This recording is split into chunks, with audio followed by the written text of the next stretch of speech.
That's pretty incredible sound from just a small brick.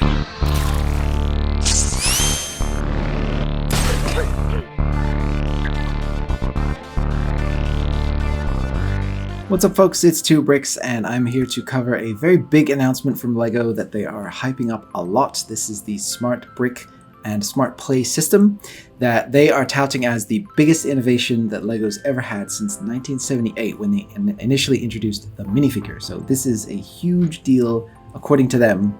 And what I'm here to do today is take a look at the features that they've unveiled, the kind of potential of what the system could potentially offer us in future, and cut through some of the noise and some of the inflammatory hate that I'm seeing from one side, and then also the extreme hype I'm seeing from LEGO on the other side, and give you my honest thoughts about what this system could mean for LEGO and what I think it's probably going to mean for them and for consumers as well. So let's dive in. We're going to take a look at some of the marketing materials that they've released, and we'll go through it step by step. Okay, so starting off with the video that they released online, they basically show the system that in a very kind of tongue-in-cheek, almost like a sort of an Apple announcement video type style, which I like, where they're showing off the fact that they have the core of the system is a 2x4 Lego brick that is filled with sensors, a sound generating system, a synthesizer that can make different sounds on the fly, and then it's got lights, and the sensors include an accelerometer so it can tell what orientation it's at, what speed it's going, and what direction it's going in. And it's also got color sensors and the ability to read these tags, right? So we have, it's reading actual graphic tags on minifigures, and it's also reading electronic information within the kit. And what that gives you is a brick that will play different sounds and lights depending on the context of how you're playing. So which smart tag or minifigure it is interacting with will determine the sounds and the lights and the things that it does and the little things that it makes the minifigures say. So to be clear, everything that is happening that is sort of an action that is taking place is coming from the 2x4 brick only. This does not have the feature where like the minifigures themselves will be speaking back and forth or something like that. It's all coming from the 2x4 brick, and then the way that they're using it is by placing it into a context where it's close enough to a minifigure that you understand as a kid playing with it, that minifigure is talking through the brick, right? So that's kind of the idea. So there's three components to it. So let's take a look at each of those. So the three components we have are the actual smart brick. So this is where all the magic happens. The smart minifigures, which as you can see have tech embedded into them. Obviously this is transparent for the purpose of showing you how much stuff they've put into it. And then also these smart tags, which are a 2x2 plate that has some tech stuff in it. You can see some microchips and things going on in there. And then also the graphics on the top, which the smart brick can actually read. So that's very similar to the Mario system, where that was all based on sort of barcode, QR code type technology, where Mario had a camera underneath of him. So whatever you'd place the Mario big fig onto, it would do a corresponding action with its face and with its speakers and things to react to that thing, right? So in this, they're taking that idea to the next level by introducing not only the motion that the brick can actually sense, which Mario did have some of that as well, but also the multiple contexts. So with Mario, you could have one character reacting to different inputs and different stimulus, but with the smart brick, it's reacting and becoming different things depending on the context. So they showed in the video, you could put it on the back of a duck, and then it's going to quack, and it's going to, make wing flapping sounds when you're flying it through the air, because you can tell that you're flying it. And then you can then take it off and put it onto a helicopter that has a minifigure seated in it, and you can fly that around, and then it's going to make helicopter sounds. And if you flip it upside down, it'll be like, oh no, we're crashing. So, and same with the car, you can, it makes the engine revving sounds, and then once you actually start to go, it sounds like it's going, and if you tilt it, it makes the sort of screeching, banking sounds. So that's kind of taking the idea that Mario had, and it's cranking it up a notch, and it's making it more useful because it's contained within a single Lego brick, not within locked into a certain figure, right? So that is a good step forward that they've done here. So each of these things interacts together and simultaneously. So depending on the context of how many different smart tags you have in play and how many different smart minifigures you have, you can mix and match. The results will vary, and then the actions that you perform will produce different results. And they talked briefly about animations I don't understand exactly what that means. I'm thinking that's to do with the lights. So on top, it appears that there are 2 different sets of lights on either side, which can alternate between 2 colors. And I only saw blue and purple on display, but I'm thinking it probably can do the whole RGB range. That would make the most sense. But I only saw those 2 colors being demonstrated, so maybe it only has 2 colors. But yeah, that's a little unclear to me. But the actual press conference where they talked about all of this was kind of chopped up, and a bunch of different cell phone recordings of it popped up online, and I didn't want to share any of those, so I'm just going off of what I was able to observe in snippets. So that's the basic core of the system. And the other thing that they've included as part of the system is a way to obviously charge the components. So the only thing that needs charging is the smart brick itself, since that's the only thing actually doing stuff. And then they give you a wireless charger that can charge 2 smart bricks at once.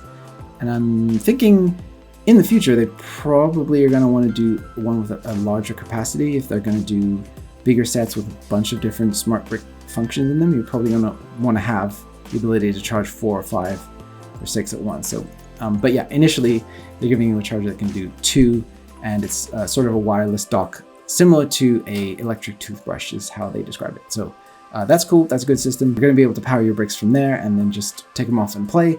And I feel like depending on how long the charge time is, that's going to be something that frustrates a lot of kids, because there's nothing worse than sitting there and waiting for your battery to charge so you can play the thing you want to play, right? So that's especially if they're just sitting right there off to the side, just enticingly sitting there waiting, their kids are going to want to pull them off and play. So I don't know, we'll see how that goes. They talked about in one of the press releases that there was a lot of internal debate within the LEGO group as to what the first theme to feature Smart Play should be, and they landed on Star Wars because Star Wars is sort of unofficially the LEGO flagship property, right? I mean, it's been going for 26 years at this point, 27 years, and everybody knows the iconic sounds from the Star Wars galaxy, and so they figured that was a good starting point, right? And I don't know if I necessarily agree with that idea, but they've given us 3 sets to start with. They're just sort of dipping their toe, right, with a few sets. That they're not just saying it's in every part of the new wave that's coming, although I think including smart tags along with most, if not all, sets that come out is probably a good idea, because that just expands their value. If you've invested in the smart brick system, then the cost will be fairly minimal to include a smart tag, but then that will expand it and make it part of the umbrella of the whole smart play system. So taking a look here, we have Darth Vader's TIE Advanced, and you can't see the back of Darth Vader, but he has the minifigure, the smart minifig printing on there, which people absolutely despise. I've already seen a lot of that. I think a lot of that is coming from people who are Star Wars minifigure collectors, and I am one such person.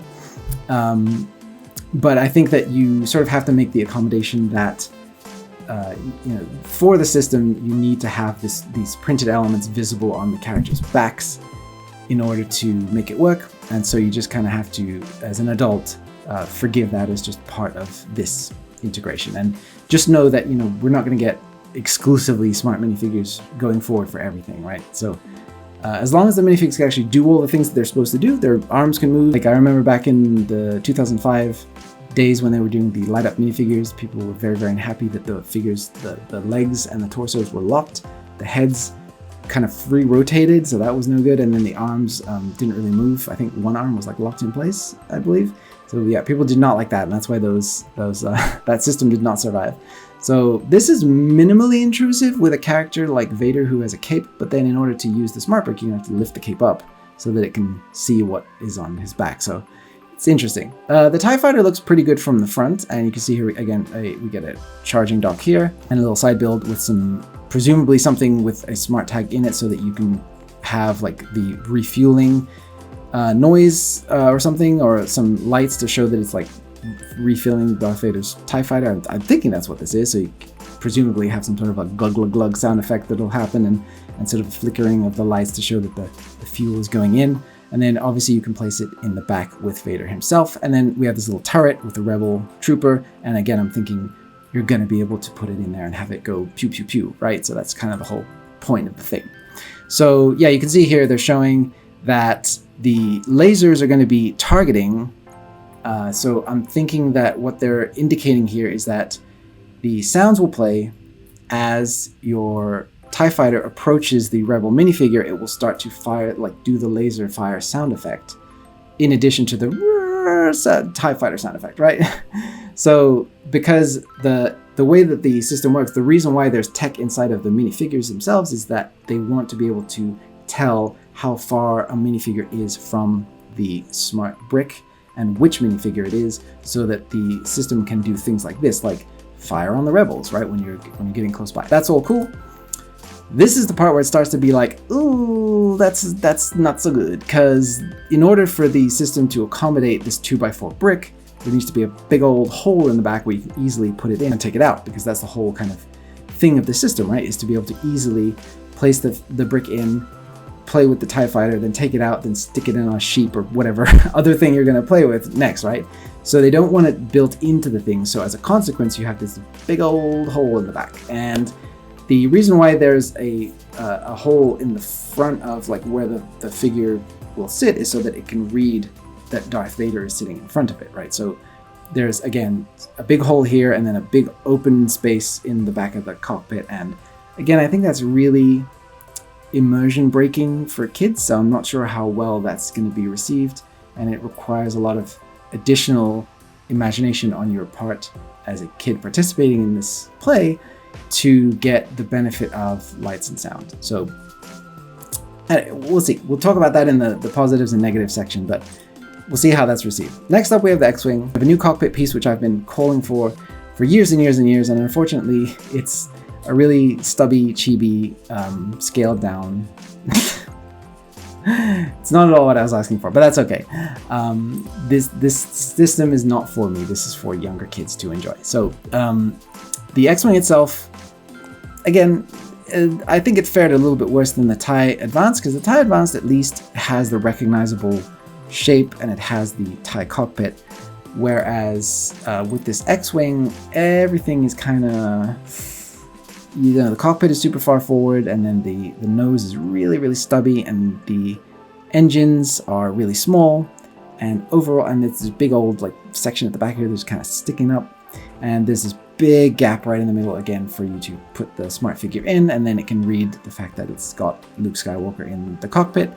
I would hope that if you place Leia in the cockpit, that you'll get a unique range of sounds for what would it be like if Leia was flying an X-Wing. Again, we have a turret with a bad guy, so you can have conflict. And again, I'm assuming that the smart brick and the X-Wing will be able to do the same thing, make shooting sounds as you approach the stormtrooper. That's all fine and good.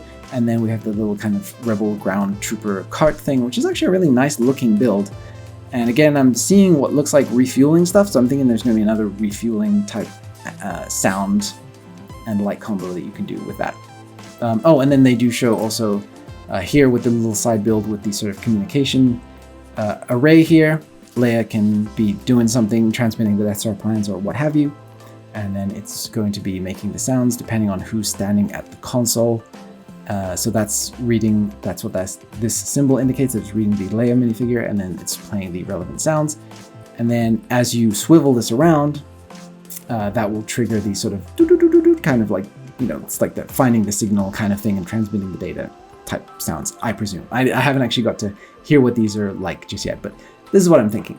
And, that's all fine and good. That sounds fun. It sounds good for play.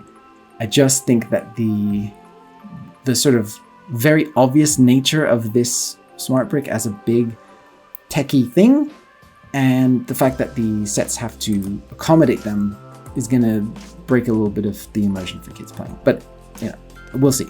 And again, you can see here it's placed into the cart, like I was saying, and it has the wheels under there, so it's definitely not a hover cart. It's actually rolling along the ground, but yeah, you can see there it's going to be playing the sounds. And if you tip the cart over, you'll probably get some sort of oh no, kind of disaster has struck type of sound effect out of it. So that's cool.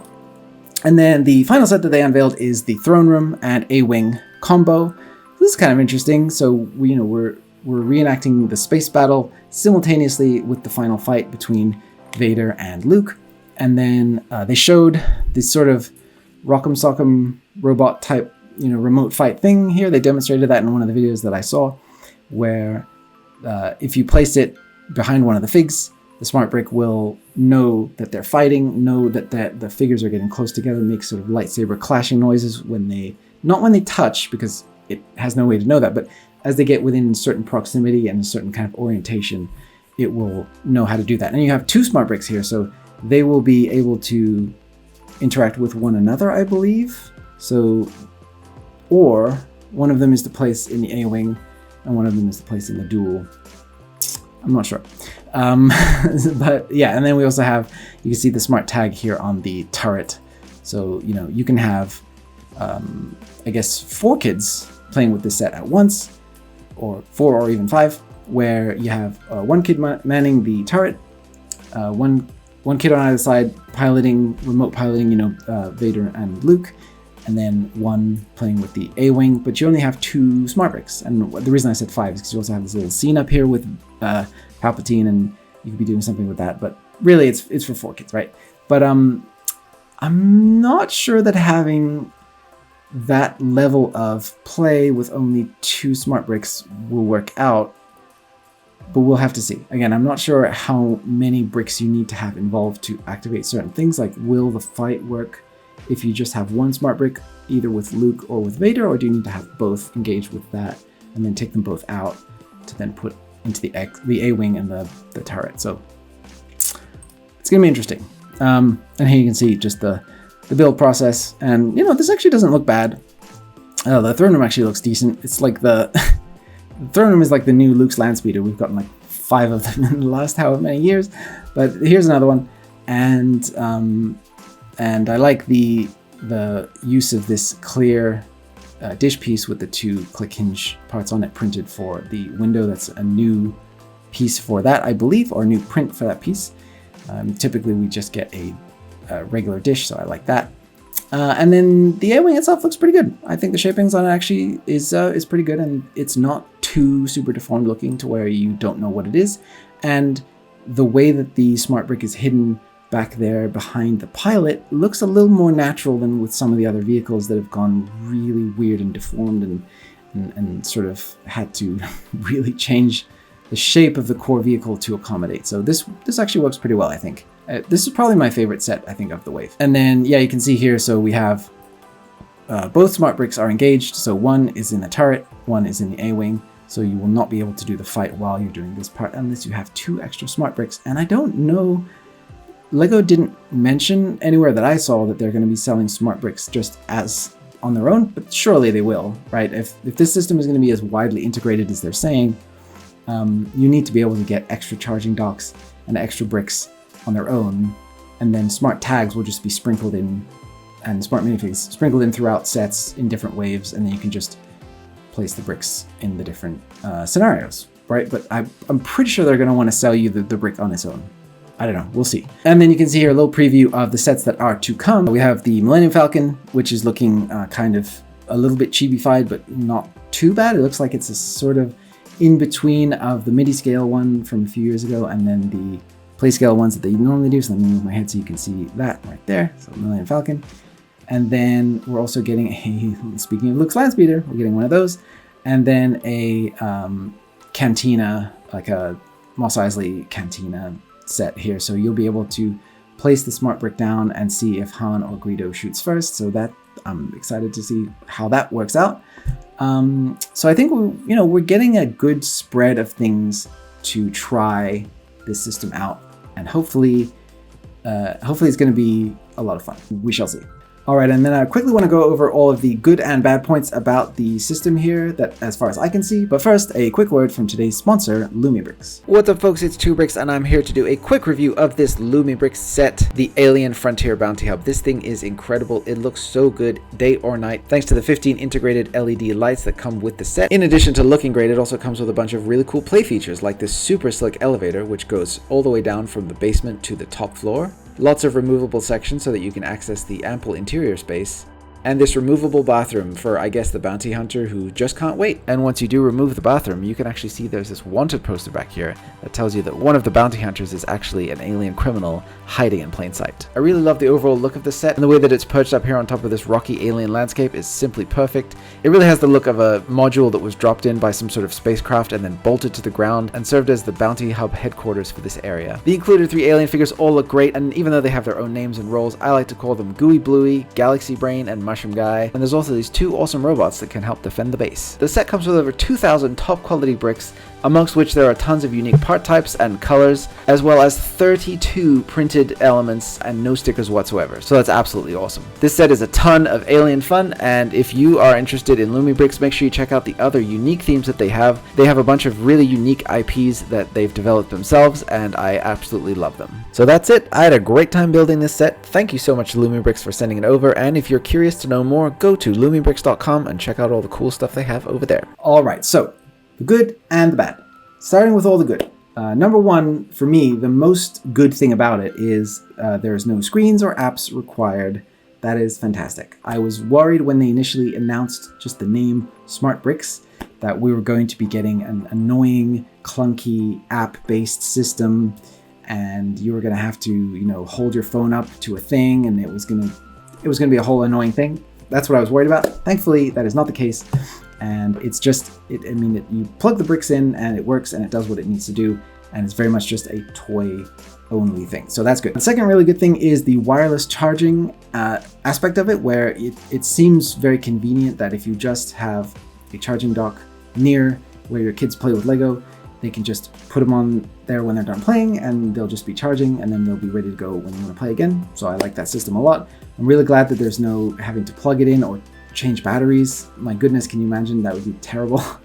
So yeah, this wireless charging system seems like the only route they could have gone, and I'm glad that they did go that way. The next great thing is that there are no wires hanging out of the various components connecting to other things. There's no plugs, any of that. Again, it's just the brick. You place it in the scene and it does what it needs to do. That's great. The next thing about this that I think is huge on the good side is that it is multiple context for a single brick play. I was really worried that when we were hearing that they were going to do Lego Star Wars Smart Bricks, that what we're going to get is those Smart Bricks that are coded to Lego Star Wars only, and what we have here instead is a universal system that is being launched off of the most safe sort of bet for Lego to sell, which is the Lego Star Wars theme that is one of their biggest bestsellers and has been very resilient to failures and gimmicks over the years and has still continued to be a good seller. So, you know, I understand why they chose that.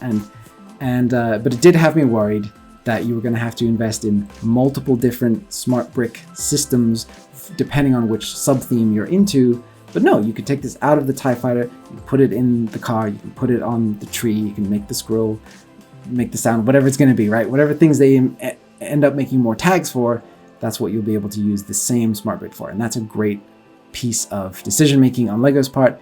And it almost feels surprisingly selfless in a way. Like you'd think that somebody would say, hey, we can make more money if we make people buy multiple smart bricks for the different themes that they have, right? But having it be a truly system-wide thing is a really good thing. And the final thing that I really, really like about it is that it isn't just a light and sound brick. Like I remember, again, the early speculation back before we really knew about the system was that it was just going to be a light and a sound, and maybe you pushed a button and a sound would play, right? And it's obviously far, far, far beyond that. The technology and the investment that they've put into making the system is probably astronomical. It's probably eye-watering to think about how much money they've actually spent behind the scenes developing this. And for a good reason, this is something that is actually useful in interactivity and has multiple scenarios that kids can discover and invent for themselves, you know, within limits, right? It needs a tag and it needs a figure, but the context for how those things can interact can continue to expand as LEGO introduces more and more things. And the possibilities, especially with the fact that the single speaker in there, the synthesizer, is able to produce basically any kind of sound. It's not going to be able to make really authentic sounding like dialogue, right? It's not going to be able to say, Luke, I am your father, in James Earl Jones's voice. It's more of a sort of a it's sort of a hint, a gesture towards that sound. And I actually think that's better. It kind of reminds me a little bit of the old Lego Star Wars video games, where it was all like, it was all kind of that sort of gestural thing. And I'm actually really glad that they don't just have like canned lines that the brick would say, because I personally never liked toys that did that when I was a kid. I always thought that they were cheesy, and I never used the sound functions that came with them anyway. So this is actually a better way of doing things, because you can just make a lot of different sounds, and some of them are probably going to sound really good, and some are going to be like, what was that supposed to be? Because it is just a one speaker and one synthesizer that is generating all of those different sounds. So that's interesting. I'm curious to see how well it performs. In the video that I saw, it sounded okay, but it was being recorded secondhand on a cell phone off of a video or off of a presentation somewhere. So it wasn't the best representation of its sound. So I'm really curious to get my hands on one and actually try it out for myself. And now for the bad. Well, the big elephant in the room, obviously, with this, it's kind of with everything to do with Lego, is price. The price for the sets that we're getting, the initial wave of sets, is very, very high for the amount of stuff that you get. And that's because the amount of stuff that you get is expanded in this Smart Play system. And what you're paying for is the ability to move things around, to have sound effects, to have lights, to have different interactions between different elements and mix and match those things. And obviously that value doesn't really read when you look at the actual set, which has been heavily pared down in part count in order to make room for in the budget for the Smart Brick, which is a very, very expensive component to add into a set.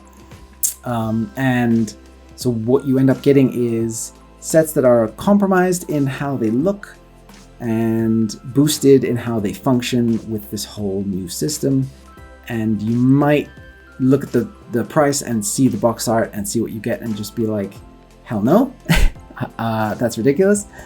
But you may feel differently once you actually tear the thing open and play with it, but it's going to be a hard sell. So the price is, I think that might be a really significant barrier to a lot of people adopting the system, because yeah, what you're getting looks like it ought to be, say, a $30 set and is going to be a $90 set. So it's like, that's a big ask. So yeah, price is probably my number one concern with this whole new idea. I guess the second bad point is something that I'm more suspecting, is that the sound quality or the range of sounds that this speaker will be able to project are not going to be necessarily that loud, especially when kids are, playing. I don't know if the speaker is going to be able to compete with the kids at play. But they said it was impressively loud, so I'll wait to reserve judgment until I have one in hand. But so I'm a little concerned about that. And also, some of the sounds that they played didn't really sound like what they were describing them as. Like when the car one flipped over and it was like, oh, the minifigs have crashed, they don't like that. It sort of made just this kind of weird like sound. It didn't really sound like a person in distress who's just been in a car accident. It sounded just more like I don't know, Yoda doing an impression of Kermit the Frog or something. It was it was interesting.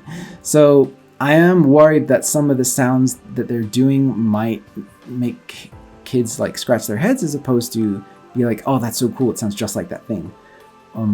But some of the sort of Star Warsy laser sounds and things sounded really good. So again, it kind of is a wait and see for that. But I'm a little skeptical about that, let's say. The other thing I did briefly touch on is just how compromised the sets have to be in terms of representing the thing that they're supposed to be, and how far they have to lean into the extremely toyified range to accommodate the Smart Bricks and to accommodate the piece counts that they have to hit their financial targets for these sets to be viable.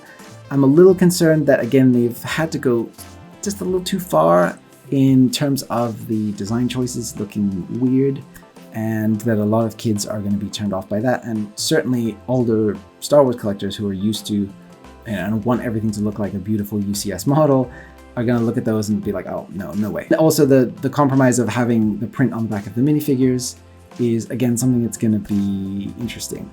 I am really impressed, though, that they were able to just capture all of the tech that needs to happen into the torso only, and it doesn't affect, as far as I know, it doesn't affect the legs or the ability to to pull the hips out of the minifig. So, and the arms move like they're supposed to. So that's all well and good.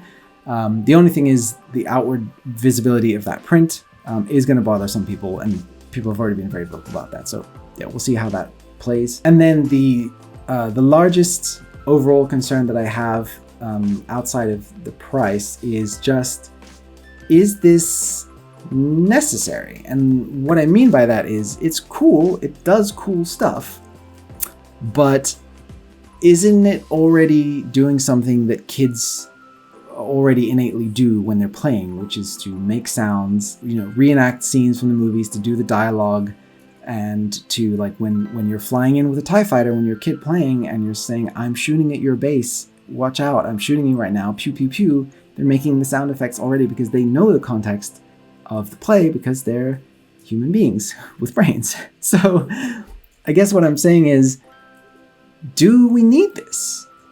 I'm not convinced that we need it to have play be better. And it is geared very much towards one type of play, right? So there's not going to be any use for a smart brick to be in, a big UCS $800 set, though I can see contexts where having a smart tag might be a fun little thing. Like, so for example, we just got the $1,000 Death Star set. It would have been cool if they put these smart tiles around and you'd be scratching your head as to what this is, and they'd say, wait and see, and then you get your hands on a smart brick, you place it all around in the Death Star, and it does all these different sounds and different contexts of play. So it would be cool if they kind of got ahead of the game that way. But yeah, it seems like what they're mainly focused on is movement and interactive play with younger kids, with sort of vehicles and the kind of core younger kid experience with Lego, with cars and planes and helicopters and animals and sci-fi vehicles. So it'll be interesting to see if they can find creative and useful ways to integrate this into other systems, or in other types of themes, maybe ones aimed at adults. I know they really like to aim everything at adults these days, but it'd be really interesting if they have like an architecture set that comes out that has a smart tag in it, that the Empire State Building, you can place the smart tag up there and it'll make the sounds of King Kong climbing up the Empire State Building. And who knows, right? So, the possibilities are there, but I have a feeling that, kind of like Mario, it will stay sort of targeted to the kids 7 to 10 kind of range, and mainly be for those afternoons on a rainy day when kids are just playing and they dump out all their figures and they just make some fun stories happen, and the smart brick is meant to kind of boost that. But for the price and for the cost to the actual products, I don't know that this is going to end up being worth it. And I think what we're probably going to see is a big initial investment, then a slowing down, and an eventual phasing out of this system if it doesn't get mass adopted. And I really don't think it's going to be, personally. And I think that we've already been paying for these sets, for the R&D, the research and development to actually make these. That's been folded into the cost of our sets for the last 3, 4, 5 years, as this system has been getting developed and getting off the ground. So we may as well try them out. We've already paid for them, basically. So so we'll see. I'm definitely excited. I'm going to go in with an open mind, but I do have a feeling that this is going to go the way of other equally competently thought out and produced products, like Lego Dimensions. The less said about Lego Video, the better. That thing was dead on arrival, but it was a good idea in theory. Other things like the light up lightsabers from 2005 that people just sort of thought was cool for a second and then moved on, and then they just got phased out. So we'll see. But I do have my suspicions that Lego has spent a lot of money on something that is gonna do okay. That pretty much concludes my thoughts on the smart system. I do want to give a quick shout out to my Patreon supporters. Thank you so much for supporting the work that I do here. And I do want to shout out a new patron. Thank you so much for joining and for supporting here on the channel. That's Pete Brierly.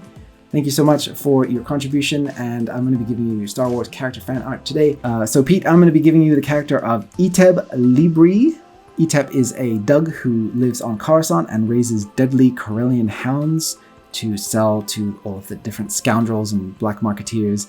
But he actually raises his dogs in a very, very ethical and nice way. So nobody likes to buy them from him because all his dogs are too nice and too spoiled. So there you go.